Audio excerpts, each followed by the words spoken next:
Maxey from outside. Sixers lead, courtesy of Tyrese Maxey. Hit deep to left field. Going back is Locastro. It is gone!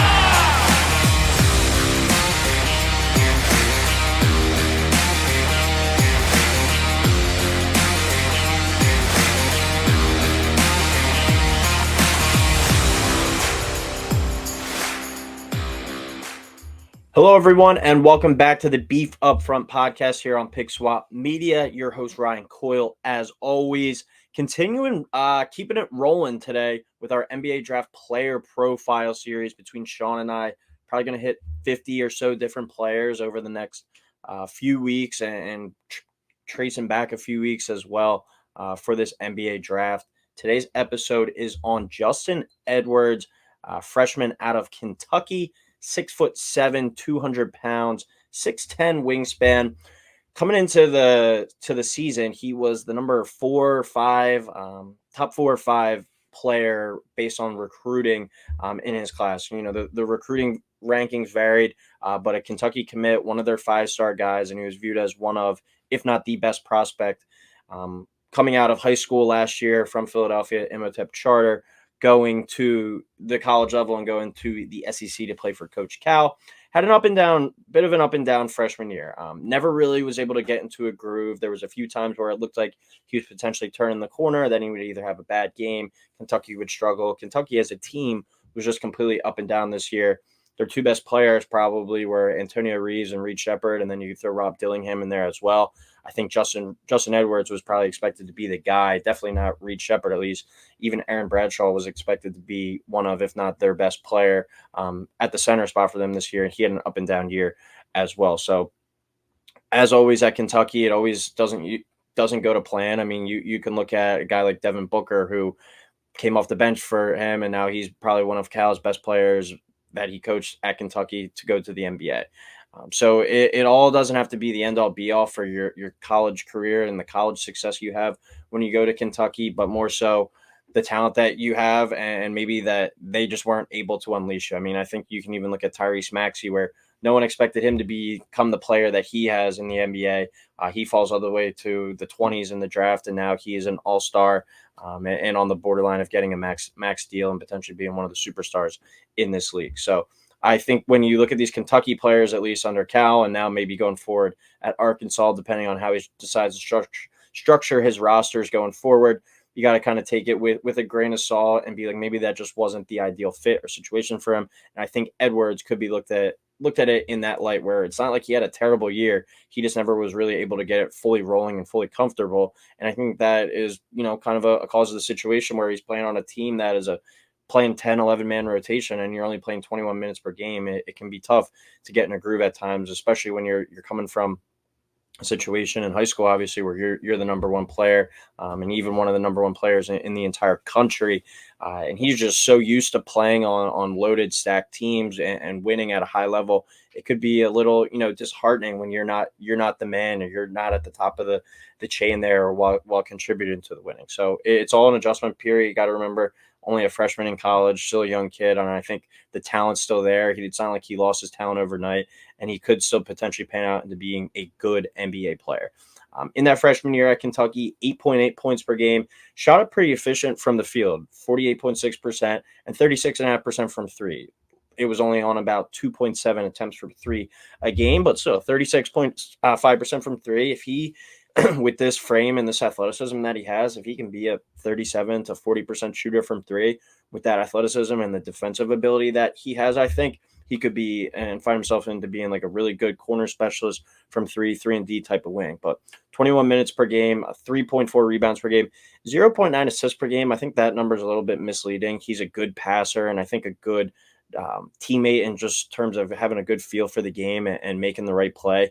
So the 0.9 assists per game, he was more of, I guess, the hockey assist guy, but he was really making the right plays. And he shot 77.6% from the line. So he was a player that shot it well there. And I think that can be a good indicator that, his 3-point shot is with more reps could get better as well. This is a guy that shot it, a little below 80% there at the free throw line. Those are convincing numbers.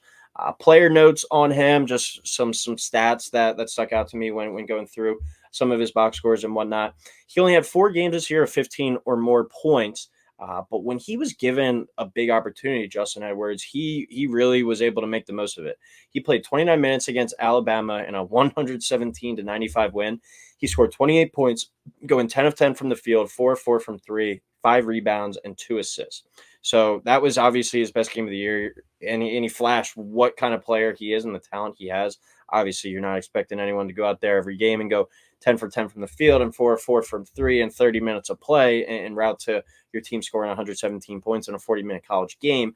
But that's just an example and a showcase of kind of the player that, is in him when he's playing at his best. Do I ever expect him to be, a 25 point per game scorer, an elite NBA wing, competing for MVPs and first team all leagues? No, but I think that goes to show you the potential is still there in his game.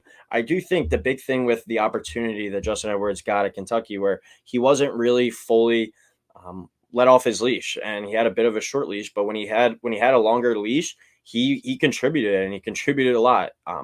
Went back, did some research, played 20 or more minutes in only 16 games, but he scored in double figures in 11 of those. So when he was given a longer leash and more of an opportunity, he went out there and made the most of it and contributed. So I think that's something you got to take into account as well. Just his per 36, I guess that would translate to in the NBA. He's got the game there and the potential. I just think Kentucky, Cal wasn't really a great match for him. And I think he could wind up just having a better career in the NBA, which we have seen from guys at Kentucky time and time again.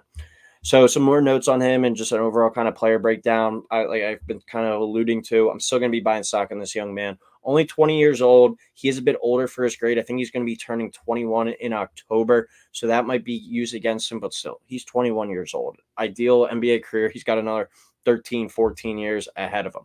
But I think coming into the year, this is the big thing that is going to, I think, make him more of an attractive prospect in the actual NBA front offices and the NBA draft circles rather than the media. He was viewed as the number 1 prospect on most draft boards coming into the season. He didn't lose that talent. He didn't, have a serious injury. Why give up on him after just 1 year at Kentucky? We've talked about it throughout the podcast so far. We've seen guys go to Kentucky, not really get fully off the leash and be allowed to go out there and do what they do best at times, or really just kind of go out there and play. We've seen them kind of get held back at times, and then they go to the NBA and they thrive.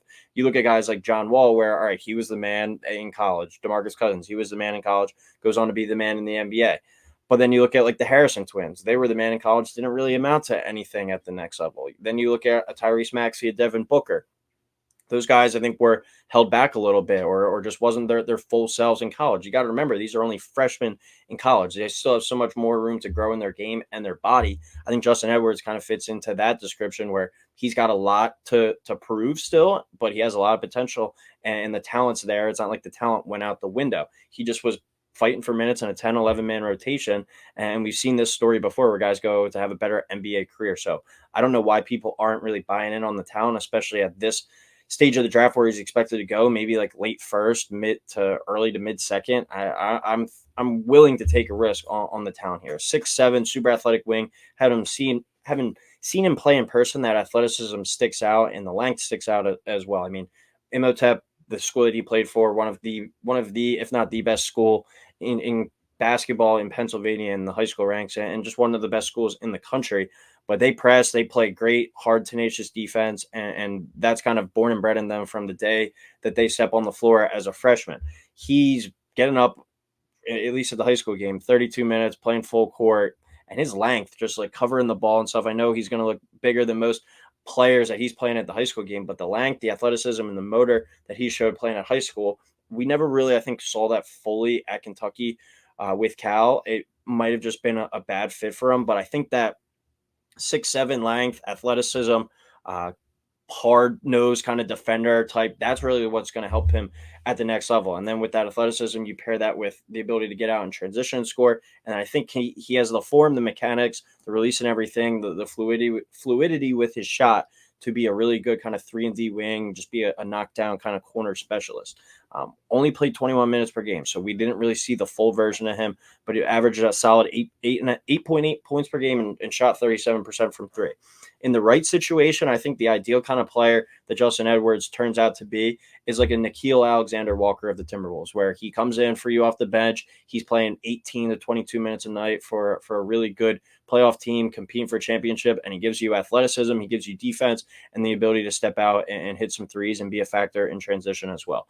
I just keep having this one memory in my head from the season where Jamal Murray was bringing it up in that playoff series with the Nuggets and the Timberwolves, and then you had McDaniels and Nickeil Alexander-Walker trapping them and just giving them fits. That athleticism, that length, something to just kind of throw off the other team and their opposing guards, because I think he can guard 1, 2s, and 3s, probably not 4s with his frame right now, but he can do a little bit of everything on the defensive end, especially to disrupt some guards. So athletic wing, defensive-minded, given energy in spurts for a really good team in the rotation. I think he just has too many tools for him not to find a role in the league, and especially for a young guy. He's going to grow. He's going to develop. Is he going to be able to go out there and score the ball effectively in the half court right away? I don't really think so. He's got a pretty good, quick first step in the athleticism, but I think he might get pushed around a little bit.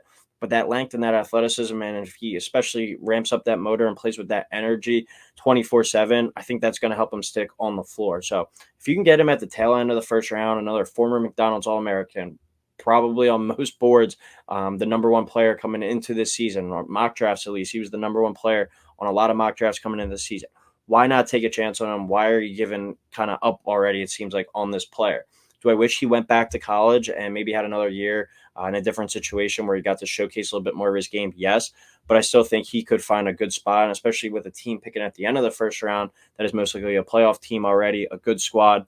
I would like it to see him fall to one of those teams, and I think he could really help with that athleticism and defense while he works on his offensive game. But I also think he's going to be a good enough kind of corner 3 shooter and a really impactful player with that to help you win playoff games from his first season. So a player that brings a set of attributes and skills to the table from day one, but also has some potential to grow in as well. And I never think you can go wrong taking a player who is a 5-star player coming out of Kentucky. I think we've seen time and time again these guys go on to have really good NBA careers. You look at some of these players and the ones that were top 5, top 10 recruits that might have not necessarily had the red carpet rolled out for them at Kentucky and didn't really fit in there. They kind of struggled at Kentucky, but they've gone on to maybe play a little bit better in the league.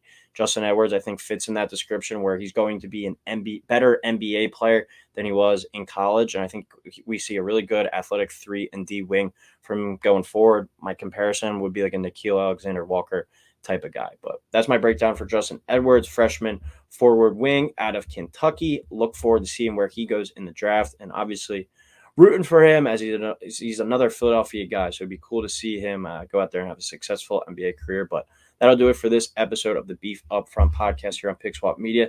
Thank you, everyone, for listening. As always, please like, subscribe, and we'll talk soon.